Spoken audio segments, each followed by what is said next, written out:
Sunday suspense, শুধুমাত্র মির্চিতে।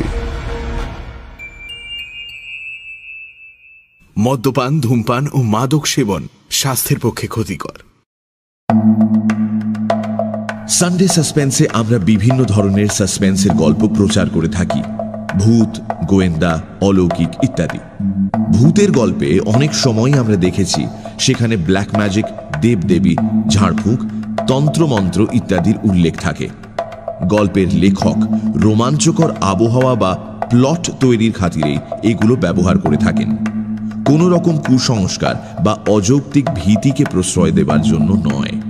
আমরা আশা করব সানডে সাসপেন্সের শ্রোতারাও সংস্কার মুক্ত হয়ে খোলা মনে গল্প শোনার আনন্দেই এই গল্পগুলি গ্রহণ করবেন।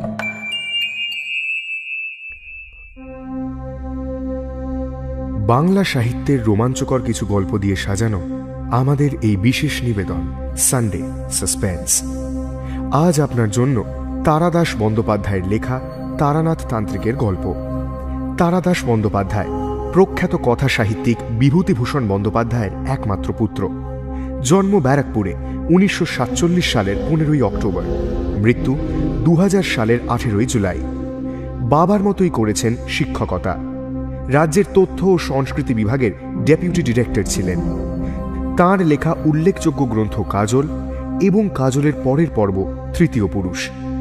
আমাদের আজকের গল্পটি আমরা নিয়েছি মিত্র ও ঘোষ থেকে প্রকাশিত তারানাথ তান্ত্রিক বইটি থেকে। প্রধান চরিত্রে তারানাথ তান্ত্রিক, গল্প পাঠে দীপ, তারানাথ তান্ত্রিকের ভূমিকায় মীর, গল্পের সূত্রধার আমি অগ্নি। শুরু হচ্ছে তারানাথ তান্ত্রিকের গল্প।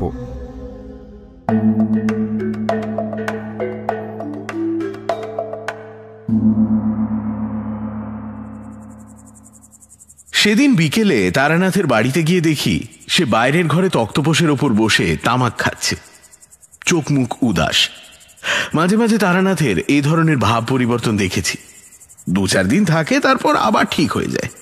বললাম, কি মন খারাপ নাকি? আমি যে ঘরে ঢুকেছি তা বোধহয় তারানাথ লক্ষ্যই করেনি। একটু চমকে উঠে বলল, ও তুমি, এসো বসো ওইখানটায়। না, মন খারাপ নয়, অনেকদিন আগেকার কথা ভাবছিলাম, ছোটবেলার কথা। পুরনো দিনের কথা মনে এলে একটু মন খারাপ তো হয়, তাই না? তা কিশোরী এলো না যে? আসবে, তাকে সকালে বলে রেখেছি, অফিসের পর সোজা এখানে চলে আসবে। নাম করতে করতেই কিশোরী এসে পড়ল। কি গল্প শুরু হয়ে গেছে নাকি? তারানাথ বলল, না, বসো, এই তোমার কথাই হচ্ছিল। আজ গল্প বলার মেজাজ নেই, আরেকদিন হবে ক্ষণ। চা খাবে? বাড়ির ভেতরে গিয়ে চায়ের কথা বলে এসে তারানাথ আবার তক্তপোষের ওপর বসে হুঁকো টানতে লাগলো। আমি আর কিশোরী জানি গল্প হবে না কথাটার বিশেষ কোনো গুরুত্ব নেই। অপেক্ষা করলে একটা ভালো গল্প বেরিয়ে আসতেও পারে। কয়েকটা ব্যর্থ টান দিয়ে বিরক্ত মুখে হুঁকো নামিয়ে রাখতে রাখতে তারানাথ বলল, উত্তরী, এটা আবার গেল নিভে। বসো তোমরা, চারিকে বলে আসি এক ছিলিম সেজে দিতে। কিশোরী পকেট থেকে নতুন পাসিং শো এর একটা প্যাকেট বার করে, মাসের প্রথম এই সময়টা আমরা একটু নবাবি করেই থাকি, তক্তপোষে রেখে বলল, আরে বসুন ঠাকুর মশাই, বারবার উঠতে হবে না, নিন সিগারেট খান। তারানাথ উজ্জ্বল মুখে একটা সিগারেট বার করে ধরাতে ধরাতে বলল, সে বরং ভালো। মুখোকলকে আমাদের দেশে আর চলবে না, বুঝলে? কত ফৈজত, তামাক টিকের জোগাড় রাখো, ঠিকরে লাগাও, ছিলিম সাজো, 1 ঘন্টা ধরে ফুঁ দাও, না, সিগারেটই ভালো। চোখ বুজে সিগারেটে টান দিতে দিতে একটু পরে তারানাথ বলল, তবে কি জানো, তামাকের মৌজ সিগারেটে নেই। এই যে সোঁদা সোঁদা গন্ধ, কড়া ধাঁক, গুড়ুক গুড়ুক শব্দ, সব মিলিয়ে একটা দারুণ আমেজ। তারপরে ধরো ঠিকরে গুঁজছি, তামাক আর টিকে সাজাচ্ছি, মনোযোগ দিয়ে ফুঁ দিচ্ছি, আর মনের ভেতর এই হয়ে গেল, এক্ষুনি আমি তামাক খাবো এই ভাব, সেটাও এক রকমের মেজাজ, ওই অপেক্ষাটা। আর সিগারেট কি, এই ধরালাম 2-10টা টান দিয়ে ফেলে দিলাম, চুকে গেল। তা মানুষের হাতে সময় কমে আসছে, করবে কি? এই সিগারেটই বাজার দখল করবে, দেখো। কিশোরী বলল, আচ্ছা, পুরনো দিনের কথা ভাবছিলেন বললেন না, আপনার ছোটবেলার ঘটনাটাই বলুন না, শুনি একটু। ছাইদানি হিসেবে ব্যবহৃত নারকোলের মালায় সিগারেটের দগ্ধাবশেষ গুঁজে দিয়ে তারানাথ বলল, সে তো আর একটা টানা গল্প নয়, কত বছর ধরে টুকিটাকি কত কিছু ঘটেছে। আমার কাছে সেসবের গভীর মূল্য আছে, কিন্তু তোমাদের ভালো লাগবে কেন? আমি জিজ্ঞেস করলাম, আচ্ছা, তন্ত্র সাধনার দিকে প্রথম আপনার ঝোঁক আসে কি করে? সে তো তোমাদের বলেছি, গ্রামের বাঁধানো গাছতলায় সেই সাধু, তারপর বীরভূমের শ্মশানের সেই মাতঙ্গিনী, সে আবার ডামরতন্ত্রে সিদ্ধ ছিল, কিংবা বরাকর নদীর ধারের সাধুজি, যার পঞ্চমুণ্ডী আসনে বসে মধুসুন্দরী দেবীকে দেখতে পাই, এদেরই প্রভাবে এ পথে আসি। এই গল্প তো তোমরা শুনেছ। বললাম, কিন্তু তারও আগে একেবারে ছোটবেলায় কবে বুঝলেন যে আপনার জীবনটা ঠিক অন্য সবার মতো হবে না?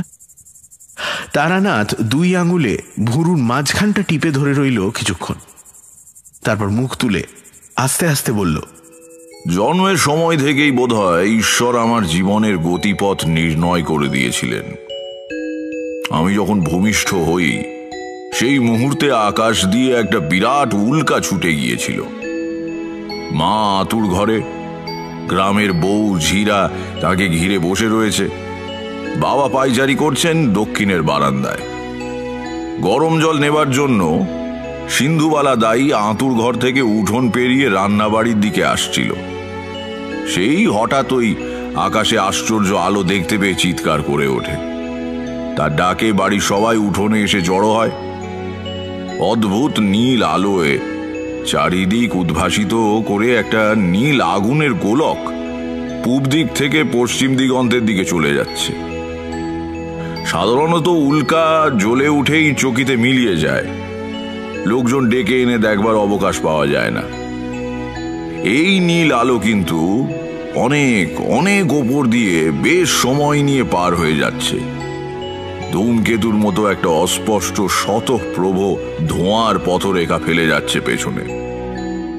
পশ্চিম দিগন্তে নীল উল্কা মিলিয়ে যাবার সঙ্গে সঙ্গে আমি ভূমিষ্ঠ হই। এই গল্প পরে বড় হয়ে সবার মুখে শুনেছি। সে বয়সটা একটা অদ্ভুত বয়স, বুঝলে।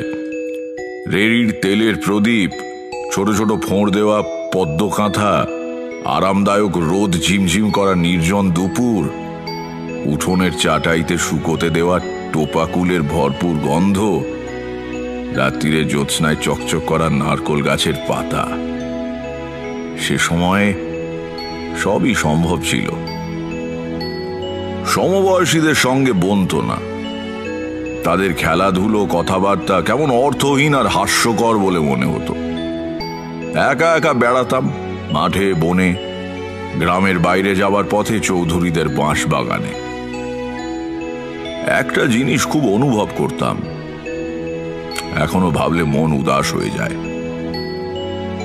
ধরো খাওয়া দাওয়া সেরে বাড়ির সকলে দুপুরের ঘুম দিচ্ছি, আমি বেরিয়ে চলে গিয়েছি সাঁতরা দিঘির পাড়ে।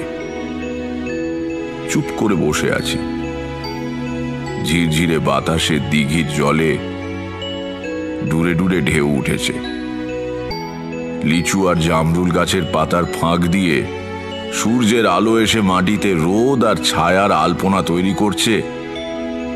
আম গাছের গুঁড়ি বেয়ে উঠছে এক সারি কাঠ পিঁপড়ে। এই সব নির্জন মুহূর্তে আমি তোমাদের সত্যি বলছি, স্পষ্ট শুনতে পেতাম গাছপালা, মাটি, দিঘির জল আমার সঙ্গে কথা বলছে। ঠিক কোনো ভাষা দিয়ে নয়, সে ভাষা ওদের নেই। এ অনেকটা গানের সুরের মতো, কিংবা তাও ঠিক নয়। এমন একটা কিছু যা মন দিয়ে বোঝা যায় কিন্তু মুখ দিয়ে বলা যায় না।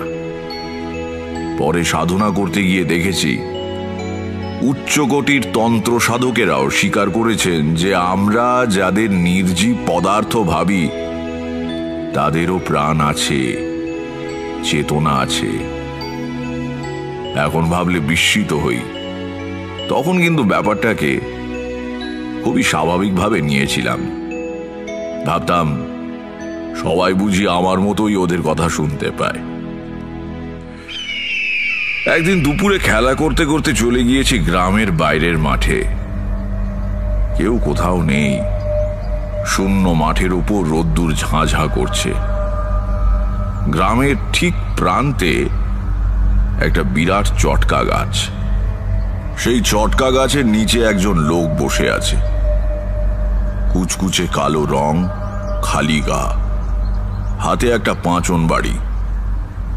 সম্ভবত সে শুয়োর চড়ায়, কারণ এদিক ওদিক কয়েকটা শুয়োর চড়ে বেড়াচ্ছে সেই সময় দেখেছিলাম।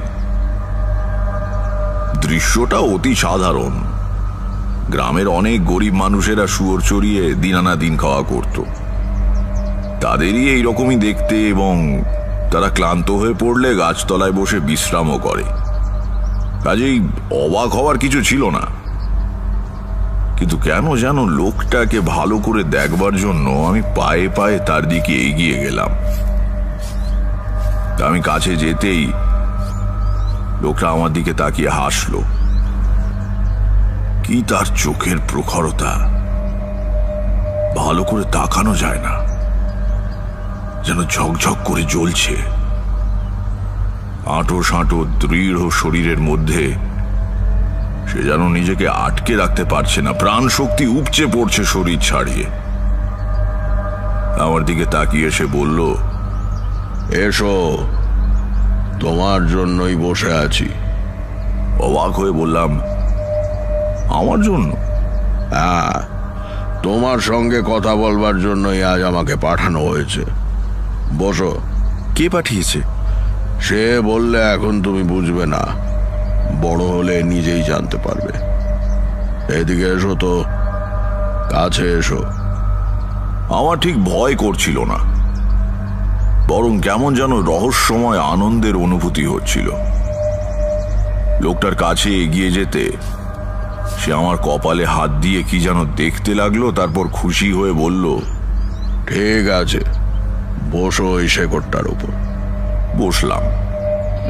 দু একটা দুষ্টু শুয়োর দল ছেড়ে ঘুরে বেড়াচ্ছিল, নিজেদের মধ্যে মারামারির উদ্যোগ করছিল। লোকটা পাঁচন বাড়ি তুলে বিচিত্র এক হুঙ্কার দিল, আয় সাবধান, আমি জেগে আছি, ঠিক হয়ে চলো। শুয়োরগুলো মন্ত্রমুগ্ধের মতো ঠেলাঠেলি বন্ধ করে এক জায়গায় দাঁড়িয়ে রইল। অবাক হয়ে তাকিয়ে দেখলাম তার হাতের পাঁচন বাড়িটা কোনো গাছের ডাল বা কঞ্চি দিয়ে তৈরি নয়, কিসের যেন সরু হাড় সেটা। বললাম, কোথায় থাকো তুমি? এ গায়ে তো দেখিনি তোমাকে। এ গায়ে থাকি না, তাই দেখনি। তাহলে? লোকটা তার প্রখর দৃষ্টিতে একবার চারদিকে তাকালো। সূর্যের আলো সরাসরি তার মুখে এসে পড়েছে। আকাশে উড়তে উড়তে একটা চিল ডাকছে কর্কশ তীক্ষ্ণ স্বরে। সেই রৌদ্রালোকিত আকাশ, দিগন্ত আর পৃথিবীর দিকে লোকটা দুহাত ছড়িয়ে দিয়ে বলল, এই সব কিছুর মধ্যে আমার থাকার জায়গা, অল্প জায়গায় আমাকে ধরে না যে। আমি তার কথা ঠিকঠাক বুঝতে পারলাম না। একজন লোক একটা বাড়িতে থাকবে এটাই নিয়ম, সব জায়গায় সে থাকে কি করে? বললাম, তুমি শুয়োর চড়াও? লোকটা চমকে উঠে বলল, কই না তো। সে একবার স্থির হয়ে দাঁড়িয়ে থাকা শুয়োরগুলোর দিকে তাকালো, তারপর বলল, কিন্তু এরা তো কেউ শুয়োর নয়। আমার তখন দৃঢ় ধারণা হয়েছে লোকটা বদ্ধ পাগল। হ্যাঁ, ঠিক তাই। সেজন্যই এর কথাবার্তা কেমন কেমন, চাউনি অমন অদ্ভুত। আর তাছাড়া পরিষ্কার দেখছি অতগুলো শুয়োর দাঁড়িয়ে রয়েছে, তবু মানতে হবে ওরা শুয়োর নয়। ওগুলো কি তবে শেয়াল? লোকটা বলল, তুমি ছোট তো, তোমাকে এখন বোঝানো অসুবিধা হবে।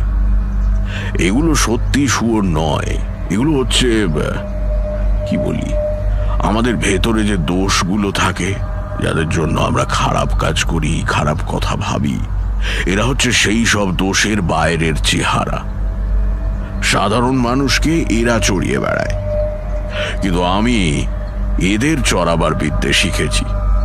না, কথায় কথায় অনেক দেরি হয়ে গেল, আমার ফিরে যাওয়ার সময় হয়েছে। যে জন্য আসা সেটা তাড়াতাড়ি সেরে নি। এদিকে এগিয়ে এসো তো খোকা, কোনো ভয় নেই, এসো। কাঁপা কাঁপা গলায় বললাম, কেন? সে বলল, আমি তোমাকে একটু মন খারাপ দিয়ে যাব। আমার দুই কাঁধ ধরে নিজের দিকে টেনে নিয়ে লোকটা অস্বাভাবিক জোরে, প্রায় চিৎকার করে বলে উঠল, আমার চোখের দিকে তাকাও। হঠাৎই মানুষটার চোখ যেন দুটো জানালা হয়ে গিয়েছে। ভেতরে কত দূর অবধি দেখতে পাচ্ছি। ওখানে যেন আরেকটা জগৎ, এরকমই রোদ্দুর ঝাঁঝা করছে দিগন্ত অবধি বিছিয়ে থাকা মাঠে।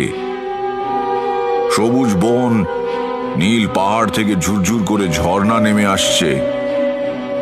মেঘে আর কুয়াশায় ঢাকা ওই পাহাড়ে কবে যেন আমি থাকতাম।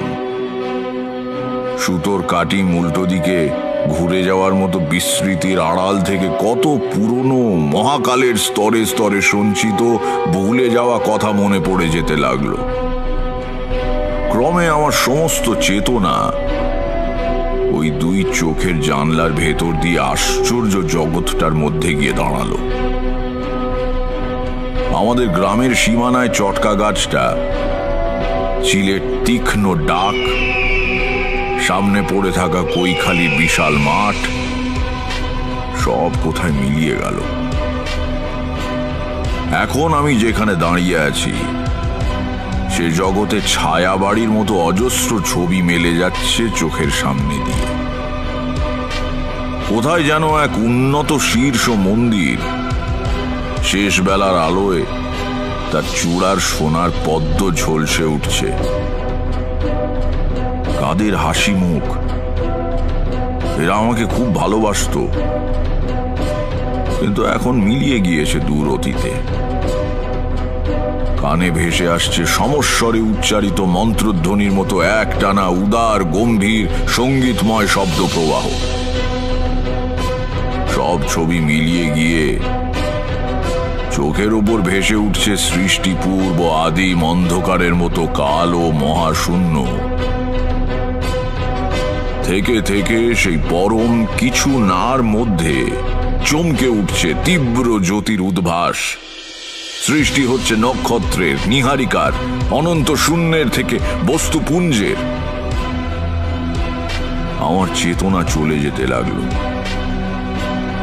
আর কিছুক্ষণ এখানে থাকলেই আমি সম্পূর্ণ জ্ঞান হারাবো। ঠিক তখনই অনুভব করলাম চির চেনা পৃথিবীর বিপুল আকর্ষণে আমি ফিরে আসছি আমাদের গ্রামের প্রান্তের রোদে পোড়া মাঠে। লোকটার চোখের জানলা দিয়ে বেরিয়ে আসবার সময় শেষবারের মতো তাকিয়ে দেখলাম সেই নিকষ কালো অনন্ত স্পর্শী মহাশূন্যের বুক চিরে চলে যাচ্ছে একটা নীল উল্কা। চটকা গাছের গুঁড়িতে হেলান দিয়ে আমি মুহ্যমানের মতো বসে রইলাম। মাঠের উপর দিয়ে তার শুয়োর তাড়িয়ে নিয়ে লোকটা কোথায় যেন চলে গেল।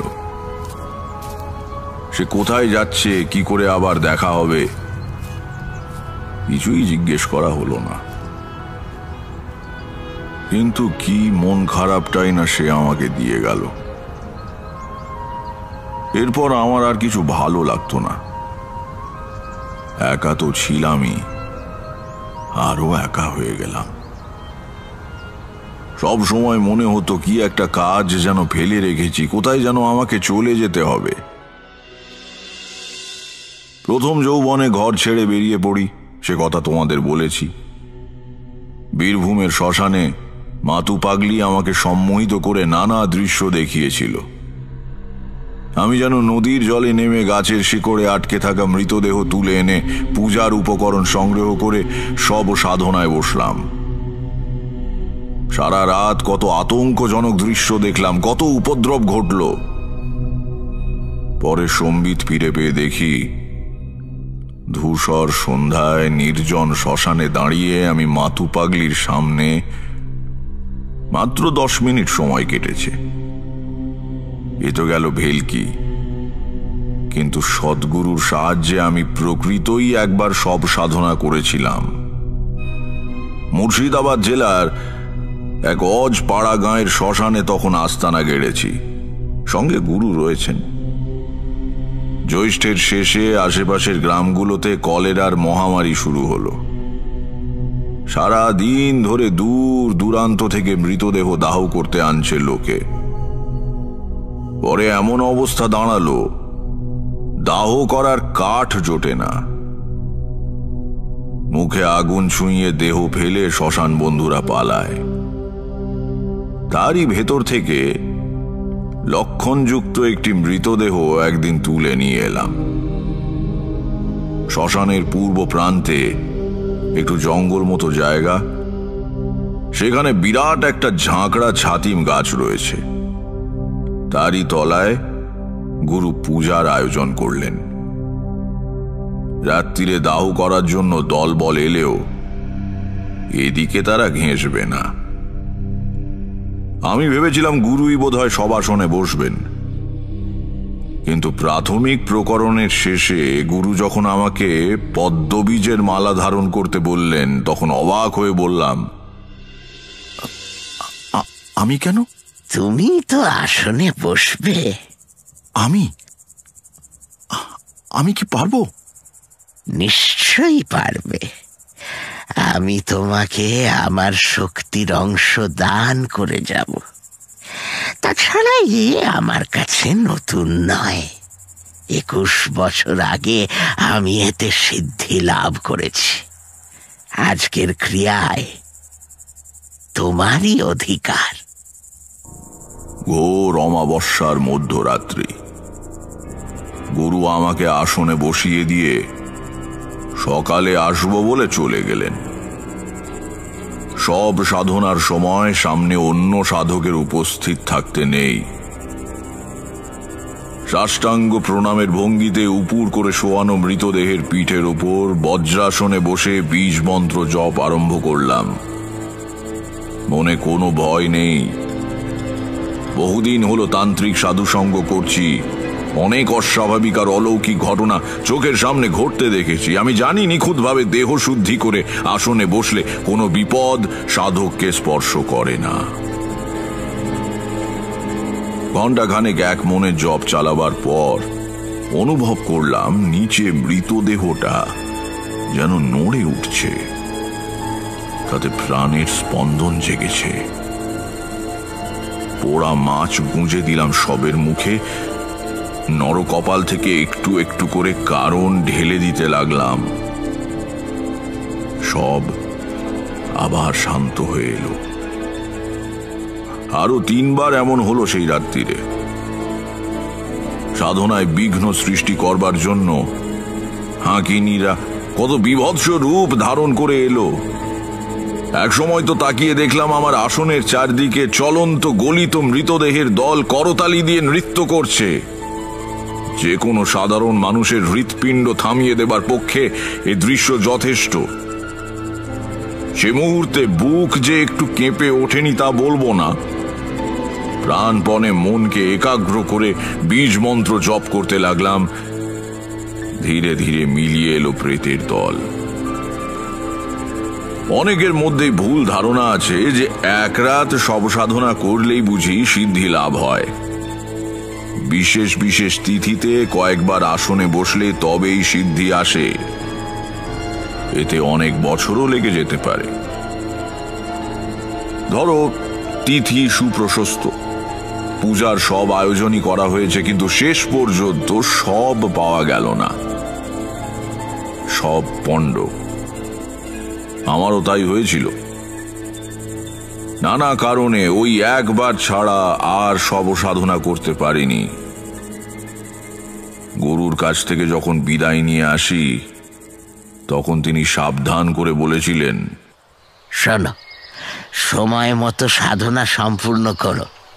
তোমাকে তো সবই শিখিয়ে দিয়েছি, আমি না থাকলেও অসুবিধে হবে না, নইলে কিন্তু বিপদ। আগে কিরকম বিপদ? ভয়ঙ্কর বিপদ। মৃত্যুর পরে আত্মা সঙ্গে সঙ্গে ঊর্ধ্বগতি পায় না, বেশ কিছুক্ষণ নিজের প্রাণহীন দেহটার কাছে ঘোরাফেরা করে। যার দেহ নিয়ে সব সাধনা করা হয় তার আত্মা দেখতে পায় দেহের সৎকার হয়নি, বরং সেটা সাধক নিজের কাজে লাগিয়েছে।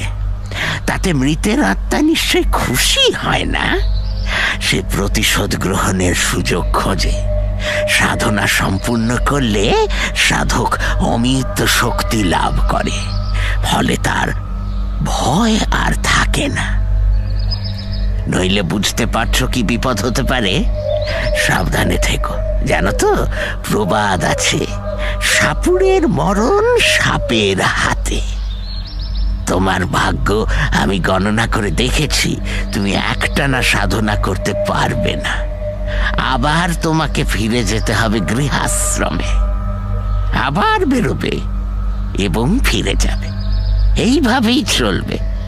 সব সাধনা গৃহে বসে করবার জিনিস নয়, কাজেই একেবারে অসম্ভব হয়ে পড়ার আগে কর্ম সম্পূর্ণ করে রেখো। তারপর আমার দিকে পূর্ণ দৃষ্টিতে তাকিয়ে গুরু বললেন, কিন্তু তোমার কপালে একটা আশ্চর্য যোগাযোগের চিহ্ন পাচ্ছি।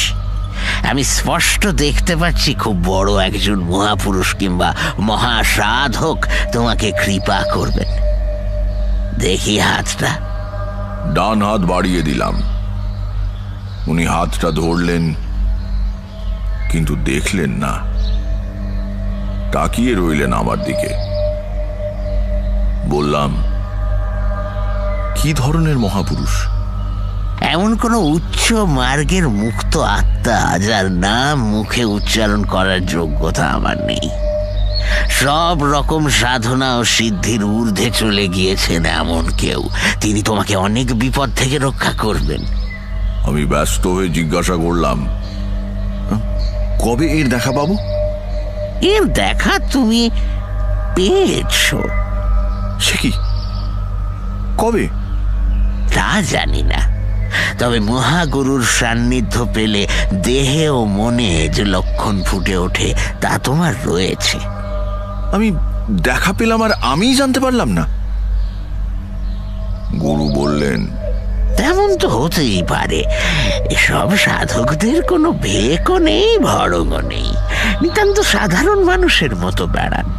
দেখলেও হয়তো চিনতে পারবে না।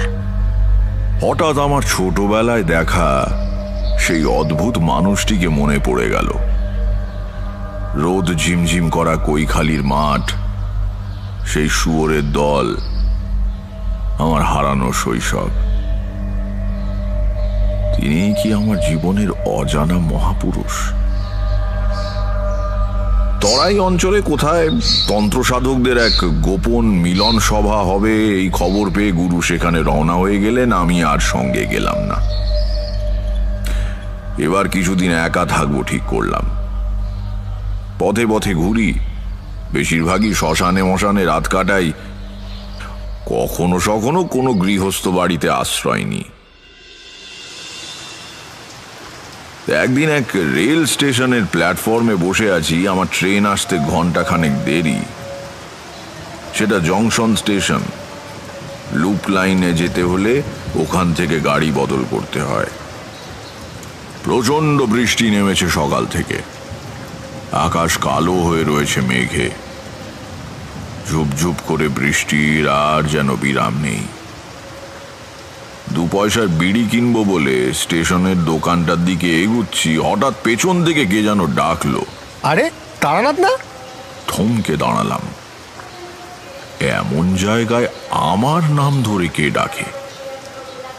এদিক ওদিক তাকিয়ে দেখি ওজন করার লোহার কলের পাশে কয়েকটা চটের বস্তার আড়ালে বেঞ্চির ওপর বসে আছে আমাদের গ্রামের ভূপতি শিকদারের ছেলে রমাপতি।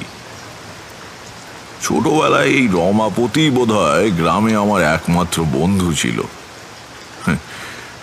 কতদিন ওদের বাগান থেকে দুপুরে কাঁচা পেঁপে ছিঁড়ে এনে নুন দিয়ে খেয়েছি। গ্রামের পুরনো বন্ধুকে দেখে হাসি মুখে এগিয়ে গেলাম। রমাপতিও উঠে এসে আমার হাত ধরে বললে, উফ, কতদিন পরে দেখা, এখানে কি করছিস রে? তোর গেরুয়া কই? হেসে বললাম, আমি কি সন্ন্যাসী হয়েছি নাকি যে গেরুয়া পরে ঘুরবো? সন্ন্যাসী হোসনি, তবে যে সবাই বলে তুই সাধু হয়ে চলে গিয়েছিস। সংস্কৃতে সাধু মানে ভালো লোক, সেটা হবার চেষ্টা করছি বটে, তবে ভেকধারী সন্ন্যাসী হইনি। তা তুই এখানে কেন? আমার শ্বশুরবাড়ি এখান থেকে ট্রেন বদল করে যেতে হয়, বউ সেখানে আছে, আনতে যাচ্ছি। আয়, ওই দোকানটায় চা খাবি? পুরনো বন্ধুর অকৃত্রিম আগ্রহে রমাপতি আমার হাত ধরে টেনে চায়ের দোকানে গিয়ে চা আর কেকের অর্ডার দিল। পকেট থেকে নতুন মেপল সিগারেটের প্যাকেট বের করে আমাকে একটা দিয়ে বলল, এই নে ধরা। তারপর তুই কোথায় যাচ্ছিস বললি না তো? বিশেষ কোথাও না, বাড়ি ছাড়ার পরে এরকমই ঘুরে ঘুরে বেড়াই, এক জায়গায় থাকি না বেশি দিন। কেন বল দেখি, এতে লাভ কি? তা তো তোকে বোঝাতে পারবো না ভাই। যারা বাড়িতে থাকে তাদের দেখে আমার মনে হয় এতে তাদের লাভ কি। কাজেই এর ঠিক কোনো উত্তর হয় না। রমাপতি চুপ করে রইল। তার মুখ দেখে বুঝলাম আমার উত্তরটা তার বিশেষ পছন্দ হয়নি, সে বুঝতেও পারেনি।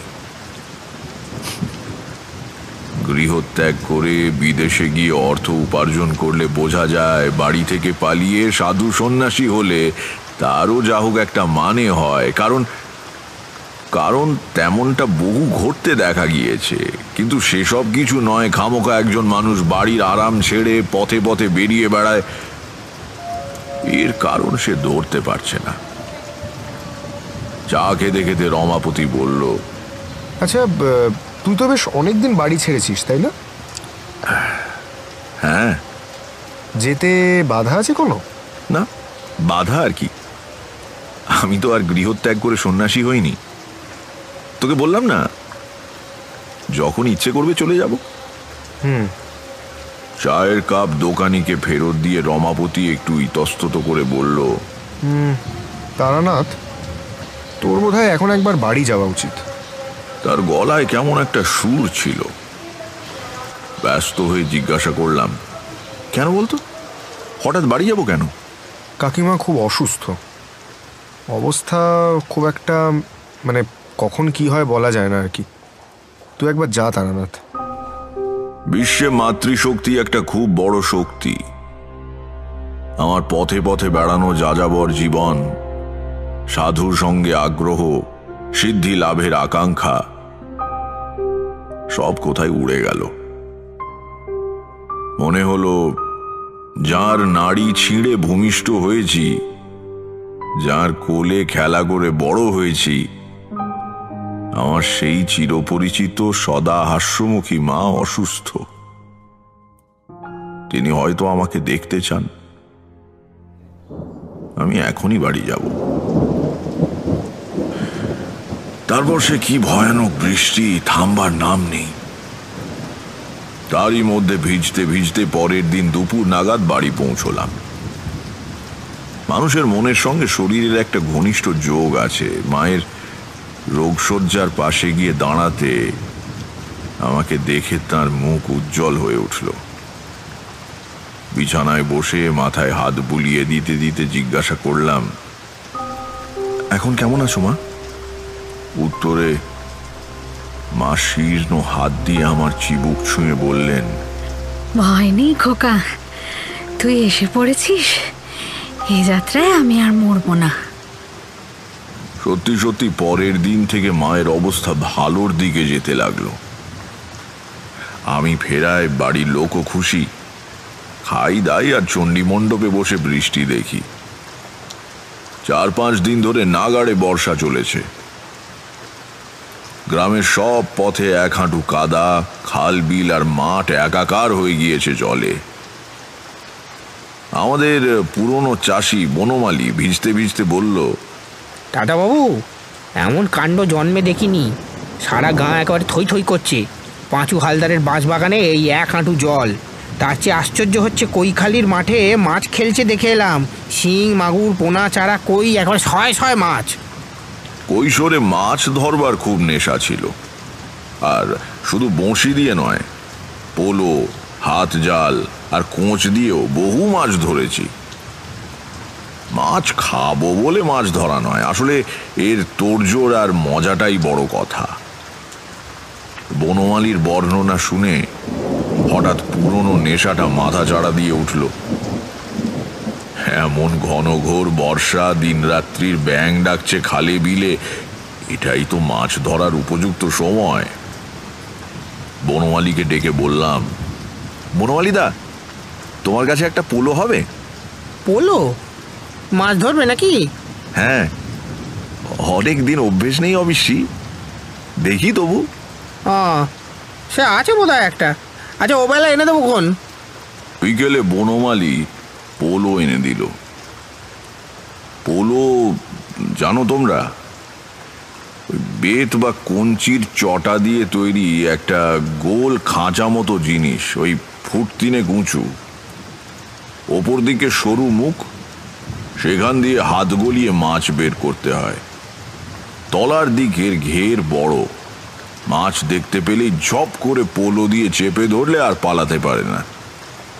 ছিপ না নিয়ে পোলো নেবার কারণ হলো, আমি রাত্রিরে মাছ ধরবো স্থির করে ফেলেছি। আলো নিয়ে মাছ ধরা ভারী মজার, বিশেষ করে সে সময়ে বিরক্ত করার কেউ থাকে না, পাশে দাঁড়িয়ে পরামর্শ দেয় না, কটা মাছ পেয়েছি জিজ্ঞাসা করে না। রাত্রিরেই ভালো। পোলো দিয়ে মাছ ধরতে হলে পুকুর বা বিলে সম্ভব নয়, অগভীর জলাশয় প্রয়োজন। সন্ধ্যের একটু আগে গিয়ে কৈখালির মাঠের অবস্থা দেখে এলাম। সমস্ত মাঠটায় পায়ের গোছ ডুবে যায় এমন জল। মাঝে মাঝে সামান্য উঁচু জমি এখানে ওখানে দ্বীপের মতো জেগে আছে, একেবারে আদর্শ জায়গা। খাওয়া দাওয়া সেরে রাত 11টা নাগাদ লণ্ঠন আর পোলো নিয়ে বেরোলাম। বনমালী সঙ্গে আসতে চেয়েছিল, আমি রাজি হইনি। ওই যে বললাম, মাছ ধরার পরিবেশটাই আসল। সঙ্গে লোক থাকলে বকবক করবে, নানান কথা বলবে, না সে সুবিধে হবে না। কিন্তু বনমালীকে সঙ্গে নিলেই ভালো করতাম। তখনও জানি না কি ঘটতে চলেছে সেদিন রাত্রিরে। সন্ধ্যে থেকে বৃষ্টিটা একটু ধরেছে। আজ 5 দিন পরেই প্রথম একটু শান্তি। কিন্তু সমস্ত আকাশ কালো মেঘে ঢেকে রয়েছে। বিদ্যুৎ চমকাচ্ছে একটু বাদে বাদেই। যে কোনো সময় আবার ঝেঁপে জল আসতে পারে। খুড়তুতো ভাইয়ের কাছ থেকে তার বাঁশের হাতলওয়ালা ছাতাখানা চেয়ে এনেছি, সেটা বগলে রয়েছে। ভাঁজ করা ছাতার ভেতরে আছে মুগার সুতো দিয়ে বোনা জালের থলে। মাছ পেলে তাতে রাখা হবে। আয়োজন সব ঠিক, এবার দেখা যাক কিরকম কি হয়। ভোর রাত অবধি চেষ্টা তো চালিয়ে যাবই। মাঠে পা দিয়েই বুঝলাম বনমালী মিথ্যে খবর দেয়নি। খাল বিল ভেসে গিয়ে প্রচুর মাছ চলে এসেছে কৈখালির মাঠে। কিন্তু মাছ থাকা আর মাছ ধরা এক ব্যাপার নয়। তুমি পোলো হাতে এগিয়ে গিয়ে ঝুপ করে চেপে ধরবে বলে মাছ এক জায়গায় দাঁড়িয়ে থাকবে তা তো হয় না। জলের জীব, বহু কৌশল করে তবে এদের ধরতে হয়। কৌশল আমার অজানা নেই, ছোটবেলা থেকে মাছ ধরে আসছি। যেমন ধরো, শোল বা ল্যাটা মাছ লণ্ঠন উঁচু করে ধরে নাড়ালে আলোয় আকৃষ্ট হয়ে কাছে আসে। কই মাছ আবার আলো টালো কিছুই খেয়াল করে না, ঝাঁক বেঁধে একদিকে চলেছে তো চলেছেই। এদের ধরা সোজা। শিং আর মাগুর খুব চালাক মাছ। মানুষ বা অন্য কিছুর সাড়া পেলেই আর সে তল্লাটে থাকে না, শোঁ শোঁ করে পালায়।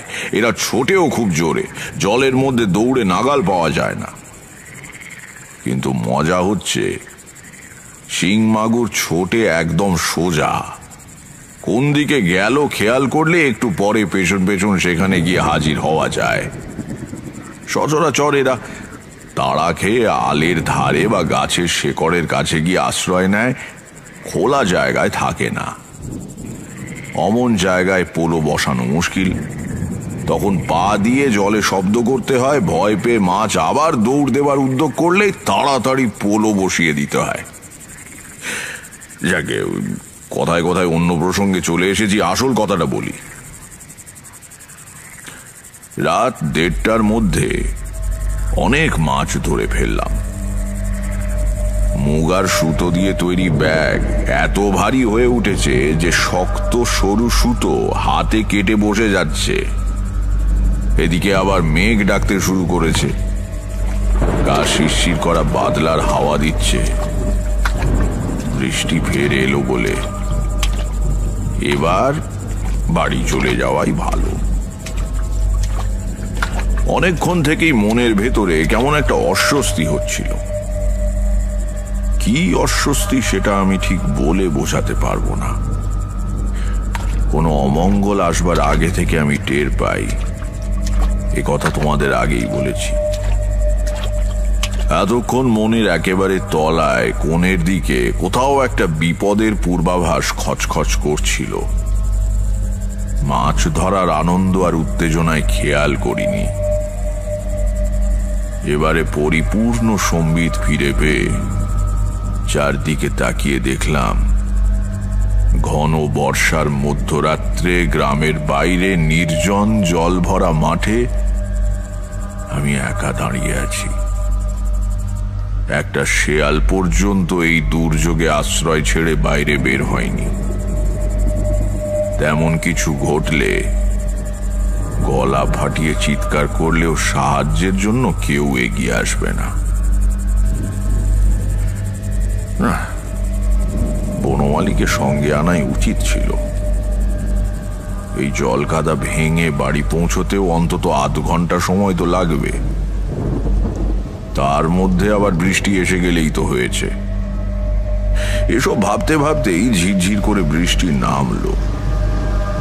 তাড়াতাড়ি ছাতা খুলতে যাচ্ছি, কেমন করে যেন হাত ফসকে লণ্ঠনটা জলে পড়ে নিভে গেল।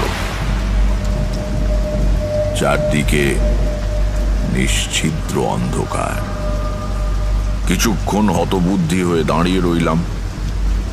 আলো থাকলে বুকে বেশ সাহস থাকে। তাছাড়া আমাদের তন্ত্রশাস্ত্রে বলে আগুন হচ্ছে পবিত্রকারী শুভ শক্তি। কোনো অশুভ উপস্থিতি আগুনের সান্নিধ্যে আসতে পারে না। এই জন্য সাধকদের আসনে সবসময় ধুনি জ্বালিয়ে রাখা নিয়ম। কিন্তু দাঁড়িয়ে থেকে তো লাভ নেই, বরং আন্দাজে আন্দাজে চলতে শুরু করাই ভালো। মাছ ধরতে ধরতে মাঠের একেবারে অপর প্রান্তে চলে গিয়েছিলাম। এবার মাঠ পার হয়ে সেই চটকা গাছটার পাশ দিয়ে গ্রামের পথে ঢুকতে হবে। মাথায় ছাতা ধরে মাছ ভর্তি থলে আর নেভা লণ্ঠন হাতে চটকা গাছটা আন্দাজ করে হাঁটতে শুরু করলাম। হঠাৎ দিক দিগন্ত উদ্ভাসিত করে একবার বিদ্যুৎ চমকালো। সামনের দিকে তাকিয়েছিলাম। অন্ধকারে হাঁটবার সময় মানুষ যেমন মুখটা একটু তুলে রাখে, তা বিদ্যুতের উজ্জ্বল আলোয় স্পষ্ট দেখলাম উল্টো দিক থেকে একজন মানুষ আমার দিকে এগিয়ে আসছে। বিদ্যুতের আলো এক মুহূর্তের বেশি ছিল না, কিন্তু আলো নিভে যাবার পরেও মনে মনে চিন্তা করে কোথায় কি দেখেছি, কতটা দেখেছি বোঝা যায়। যে লোকটা আমার দিকে এগিয়ে আসছে তার হাঁটার ভঙ্গিতে কোনো জড়তা নেই, অন্ধকারেও যেন সে পরিষ্কার দেখতে পাচ্ছে। তার গা খালি, কালো রং, পরনে একটা নেংটি মতো কাপড়ের ফালি। কিন্তু সবচেয়ে বড় কথা, ওই লোকটাকে আমি চিনি, খুব পরিচিত সে। এই কিছুদিনের ভেতরেই কোথায় যেন দেখেছি, কোথায় কোথায় অকস্মাৎ আমি বুঝতে পারলাম এবং সঙ্গে সঙ্গে অনুভব করলাম আমি ভয়ানক বিপদগ্রস্ত। জীবিত অবস্থায় এই মাঠ থেকে বেরোতে পারবো কিনা তার নিশ্চয়তা নেই, কারণ যে মানুষটির মৃতদেহের উপর বসে 6 মাস আগে আমি সাধনা করে এসেছি, তার সব এগিয়ে আসছে আমার দিকে বৃষ্টি ধারার মধ্যে দিয়ে। গরুর কথাই ভুলে গেল, সময় মতো সাধনা শেষ করতে পারিনি। এবার সেই শৈথিল্যের মূল্য বুঝে নিতে আসছে ওই মূর্তি। যতদূর সম্ভব শব্দ করা থেকে বাঁচিয়ে সাবধানে জলে পা ফেলে ডান দিকে সরে যেতে লাগলাম। একটু ঘুর পথে হলেও যদি ওই জীবন্ত বিভীষিকার হাত এড়িয়ে গ্রামের পথে পা দিতে পারি, একবার বাড়ি পৌঁছতে পারলে আর ভয় নেই। সেখানে প্রতিষ্ঠিত গৃহদেবতা আছেন, সেখানে এই শরীরই আতঙ্ক প্রবেশ করতে পারবে না।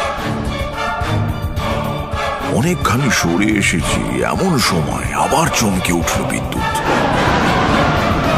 চকিত মুহূর্তের মধ্যেই দেখতে পেলাম চলন্ত অপচ্ছায়াও তার গতিপথ বদলে সোজা আমার দিকে আসছে। আমারই ভুল, অন্ধকারে ওই ভয়ঙ্করের দৃষ্টি বাধা পায় না। এভাবে ওকে ফাঁকি দেবার চেষ্টা বৃথা। আদিম জড় বিশ্বের বুদ্ধিহীন চেতনাহীন অন্ধ শক্তির দ্বারা চালিত হয়ে একটা বিকৃত মানব দেহ অমোঘ গতিতে আমার নিকটবর্তী হচ্ছে। কোন ক্রমে বাড়ি ফিরতে পারলে কয়েকটা গূঢ় প্রক্রিয়ার দ্বারা একে আমি ঠেকাতে পারি, কিন্তু এই মাঠে দাঁড়িয়ে তা সম্ভব নয়। শেষ চেষ্টা করার জন্য আমি হাতের জিনিসপত্র ফেলে দিয়ে মাঠের দূর প্রান্তের দিকে প্রাণপণে দৌড়তে লাগলাম। পারবো কি গ্রামের পথে পৌঁছতে? সে পথে একটু এগিয়ে হাঁক দিলে গ্রামের শেষে কোনো বাড়ি থেকে হয়তো শুনতে পাওয়া যাবে। হঠাৎ অন্ধকারে উঁচু মতো একটা কিসের সঙ্গে হোঁচট খেয়ে ঠিকরে পড়লাম জলে। প্রথমেই বলেছি, মাঠের মধ্যে কয়েক জায়গায় উঁচু ভাঙা দ্বীপের মতো জেগেছিল, তারই একটাতে ঠোক্কর লেগে পড়েছি বুঝতে পারলাম। একটা মাটির ঢেলা বা ইটের টুকরোতে ডান হাঁটু গিয়ে পড়েছিল। দারুণ যন্ত্রণায় মাথার ভেতর অবধি ঝনঝন করে উঠল। হাঁটু আর সোজা করতে পারছি না। বেশ কিছুক্ষণ আর উঠতে পারবো না বুঝতে পারলাম। এতক্ষণ নিজের পায়ের শব্দে টের পাইনি। এবার শুনতে পেলাম ছপ ছপ করে জলের ওপর দিয়ে ভারী পায়ের আওয়াজ ক্রমেই এগিয়ে আসছে কাছে। এলো এলো ওই এলো ওই এলো। অতিরিক্ত ভয়ে, আতঙ্কে আর আসন্ন ভয়াবহ মৃত্যুর উপলব্ধিতে অকস্মাৎ আমার মন থেকে সব রকম অনুভূতি লুপ্ত হয়ে গেল। হাঁটু চেপে ধরে চিত হয়ে শুয়ে আছি। মুখের ওপর ঝিরঝির করে বৃষ্টি পড়ছে, কানে ভেসে আসছে দুরাগত মেঘ গর্জন, কিন্তু হাঁটুতে প্রবল যন্ত্রণা ছাড়া পৃথিবীর আর সব বাস্তবতা আমার কাছে অর্থহীন হয়ে গিয়েছে। এমন সময় আমার চারদিকে জলের ওপর অনেকগুলো পায়ের শব্দ জেগে উঠল। অগন্তি পা দ্রুত জলে পড়ছে, কারা যেন ছুটে যাচ্ছে এদিক সেদিক। আশ্চর্য, কাদের পায়ের শব্দ? এখানে আসতে হলে তো জল পেরিয়ে জানান দিয়ে আসতে হবে, কিন্তু এই পদশব্দ যেন অকস্মাৎ জলের বুকেই জন্ম নিল। শূন্য থেকে জেগে উঠল হঠাৎ। তড়বড় করে একদল ঘোড়া যেন ছুটে যাচ্ছে সামনে পেছনে। কি ঘটছে কিছুই বুঝতে পারছি না। বিদ্যুৎও চমকাচ্ছে না বেশ কিছুক্ষণ। এবং তারপরেই আমার চারদিকে একপাল শুয়োরের ঘোঁত ঘোঁত শব্দ শুনতে পেলাম। এই দুর্যোগে কৈখালির মাঠে শুয়োর কোথা থেকে এলো? তাও একটা দুটো নয়, পায়ের আওয়াজে বুঝতে পারছি 15-20টা প্রাণী অন্তত ছুটোছুটি করছে। তাই সঙ্গে সঙ্গেই আমার মনে পড়ে গেল শৈশবে দেখা সেই অদ্ভুত মানুষটিকে, সরু হাড়ের দণ্ড দিয়ে যিনি শূকর রূপী হিংস্র প্রবৃত্তিগুলিকে শাসন করেন। তবে কি তিনি? আমার খুব কাছে এসে কে দাঁড়িয়েছে, তাকে আমি দেখতে পাচ্ছি না, কিন্তু সে আমাকে দেখতে পাচ্ছে। আমার মনে আর ভয় নেই। পরিবেশ থেকে মুছে গিয়েছে অমঙ্গলের অনুভূতি, বরং কার অদৃশ্য উপস্থিতিজনিত পবিত্রতা অনুভব করছি সমস্ত অস্তিত্বে। কে যেন ভালোবেসে হাত রাখল, না আমার হাতে নয়, শরীরের কোথাও নয়, সে হাত রেখেছে আমার বুকের ঠিক মধ্যেটায়। তারপরই বুঝলাম মাঠে আমি একা। সে উপস্থিতি আসন্ন মৃত্যুর হাত থেকে আমাকে রক্ষা করে ফিরে গিয়েছে স্বস্থানে। এতক্ষণ বাদে এবার বিদ্যুৎ চমকালো। আকাশের এ প্রান্ত থেকে ও প্রান্তে চিরে যাওয়া আলোয় ভালো করে তাকিয়ে দেখলাম কোথাও আর কেউ নেই। সে অপচ্ছায়াও নয়, আমার ত্রাণকর্তাও নয়। রাত বোধহয় 2:30। বৃষ্টি ঝরছে তো ঝরছেই।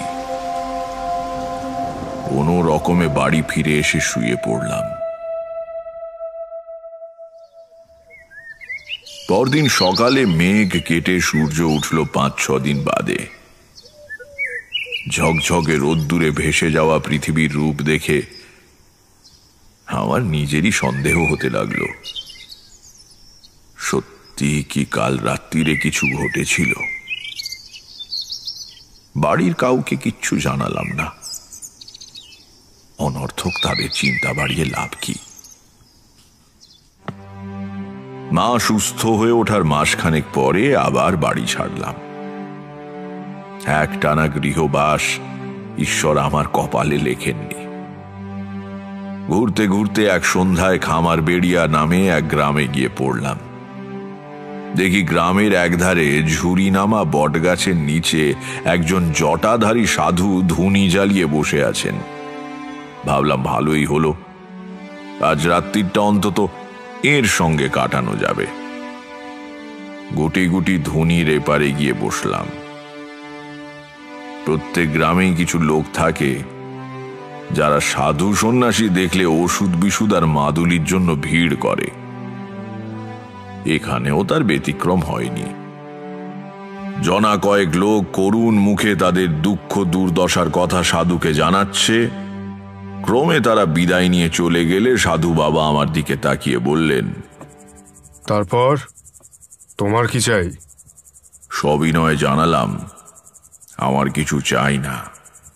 তবে আর কি, যাও বাড়ি যাও। দু এক কথায় বুঝিয়ে দিলাম আমার বাড়ি এখানে নয়, আমি পথে পথে বেরিয়ে বেড়াচ্ছি, আপাতত রাতটা এখানে কাটাতে চাই। সাধু আর কোনো ব্যক্তিগত প্রশ্ন করলেন না, বললেন, থাকো। একটু পরে নিজের ঝুলি থেকে একটা পাকা কলা আর একটা পেয়ারা বের করে আমাকে দিয়ে বললেন, এই নাও খাও, আর কিছু আমার কাছে নেই। আপনি খাবেন না? আমি রাত্রিরে কিছু খাই না। দু একটা কথা বলতে বলতে আলাপ জমে উঠল। দেখলাম সাধুজি স্বল্পভাষী হলেও বদমেজাজি নন। এক সময় আমাকে বললেন, এখানে ধুনি জেলে আজ ভুল কাজ করেছি বুঝলে। 2-1 দিন থাকবো ভেবেছিলাম, কিন্তু কাল চলে যেতে হবে। আগে কেন? ওপর দিকে আঙুল তুলে সাধুজি বললেন, ওই গাছে অনেক পাখির বাসা রয়েছে, ধুনির গরম হলকার ধোঁয়ায় তারা আজ কেউ বাসায় ফিরতে পারেনি। ওই দেখো, ওদিকে একটা গাছের ডালে বসে কিচমিচ করছে। কাউকে গৃহহীন করা মহাপাপ বৎস, মহাপাপ। ইতর প্রাণীদেরও আত্মা আছে, তাদের মনে দুঃখ দিলে সাধনার ফল ক্ষয় হয়ে যায়। বললাম, যদি কিছু মনে না করেন একটা কথা জিজ্ঞাসা করব। কি? আপনি কোন মার্গের সাধক? কেন বলো তো? আপনার কথা শুনে আমার খুব ভালো লাগছে। আমি অনেক সাধুসঙ্গ করেছি, বেশিরভাগ সাধকেরা অন্তরে মহৎ হলেও বড় কটুভাষী, অপরের দুঃখ সম্বন্ধে উদাসীন। আপনার মতো কথা বলতে শুনিনি কাউকে। সাধু মৃদু হেসে বললেন, কোনো মার্গেরই নয়, আমার দীক্ষাই হয়নি। অবাক হয়ে বললাম, সে কি? তাহলে? তাহলে আর কি, ভগবানের স্বরূপ জানতে ইচ্ছে করে তাই ঘুরে বেড়াই। তার সৃষ্টির বিচিত্র রূপের মধ্যে তাকে খুঁজতে চেষ্টা করি। ভগবানকে ডাকবো, তার আবার মার্গ কি, দীক্ষা কি? হ্যাঁ, সাধুজির ওপর শ্রদ্ধা হলো। আবছা অনুভব করতে পারলাম অনেক বড় সাধক ইনি। সারা রাত ধরে কত গল্প করলেন, ধর্মের বিভিন্ন দিক সম্বন্ধে গভীর জ্ঞানের পরিচয় দিলেন। সংকীর্ণতা নেই এতটুকুও, সব মতের প্রতি সমান শ্রদ্ধা। তাকে প্রশ্ন করলাম, আচ্ছা, আপনি যে ভগবানকে ডাকেন তার কোন রূপ কল্পনা করেন ধ্যানের সময়? কোনো রূপই নয়, মনকে কেন্দ্রীভূত করতে পারলে ঈশ্বরের রূপ কল্পনার প্রয়োজন হয় না। দুরকম শক্তি মহাবিশ্বে ক্রিয়াশীল, শুভ শক্তি আর ঈশ্বর বিরোধী অশুভ শক্তি। বিশ্বের সৃষ্টির সময় এই দুই শক্তির জন্ম। ঈশ্বর বিরোধী শক্তির ক্ষমতা কিন্তু কম নয়। বৌদ্ধ ধর্মে একেই মার হিসেবে কল্পনা করা হয়েছে। কাল ভৈরবের মাধ্যমে জগদীশ্বরের দমন করেন। সর্বদাই এই দুই শক্তির লড়াই চলেছে। তোমার চারদিকে তার প্রকাশ তো দেখতেই পাচ্ছ। কাল ভৈরবকে? কে কাল ভৈরব? তিনি শুভ শক্তির প্রয়োগকর্তা। দক্ষিণ কালিকা তন্ত্রে তার রূপ কল্পনা করা হয়েছে এইভাবে: মহাবলশালী পুরুষ, ঘোর কৃষ্ণবর্ণ, নগ্ন গাত্র, রিপু তাড়ন তার প্রধান কর্ম। শুকরের ছদ্মবেশে কাম, ক্রোধ, হিংসা ইত্যাদি রিপুগণ তাঁর বশবর্তী হয়ে সর্বদা তাঁর সঙ্গে ঘোরে। নিজের বুকের পাঁজরের একখানা হাড় দিয়ে তিনি তাদের শাসন করেন। আমি তখন উত্তেজনায় শটান খাড়া হয়ে বসেছি। এই বর্ণনা তো কৈখালির মাঠে শৈশবে দেখা সেই মানুষটির সঙ্গে হুবহু মিলে যাচ্ছে। বললাম, তারপর? আর কি, কাল ভৈরবী অনিবার্য ধ্বংসের হাত থেকে পৃথিবীকে রক্ষা করছেন। ঈশ্বরের সাক্ষাৎ শিষ্য তিনি। আমি সেই ভগবানকেই আরাধনা করি বৎস।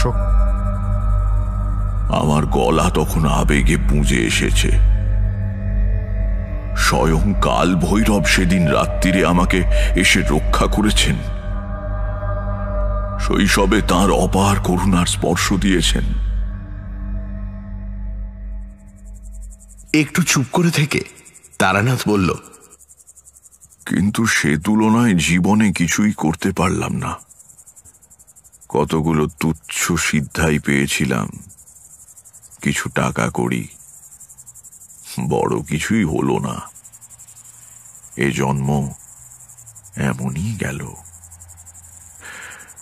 দেখি যদি পরজন্ম বলে কিছু থাকে, অন্তত এবারের ভুলগুলো আর করব না।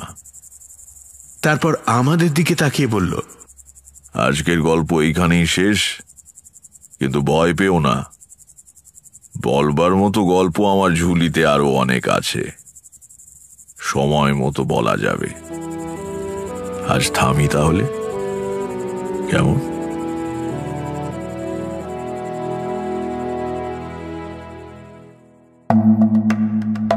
শুনছিলেন তারানাথ তান্ত্রিকের গল্প। রচনা তারাদাস বন্দ্যোপাধ্যায়। তারানাথ তান্ত্রিকের ভূমিকায় মীর, গল্প পাঠে দীপ, কিশোরী এবং বনমালীর ভূমিকায় সোমক, কাল ভৈরব, গুরুদেব এবং লেখকের ভূমিকায় দীপ, মায়ের ভূমিকায় শ্রী, সাধু বাবা, রমাপতি এবং গল্পের সূত্রধার আমি অগ্নি, ধ্বনি পরিকল্পনা ও আবহ সঙ্গীত সৌম্য এবং শুভ, শব্দগ্রহণ এবং পর্ব পরিচালনায় গোধূলি, বিশেষ উপদেষ্টা অগ্নি। মির্চির তরফ থেকে আন্তরিক ধন্যবাদ লেখকের স্ত্রী মিত্রা বন্দ্যোপাধ্যায়কে এই বিশেষ উদ্যোগে আমাদের পাশে থাকার জন্য। শেষ হল তারাদাস বন্দ্যোপাধ্যায়ের লেখা তারানাথ তান্ত্রিকের গল্প। আগামী সপ্তাহে আরও একটি রোমাঞ্চকর গল্প নিয়ে হাজির হবে সানডে সাসপেন্স।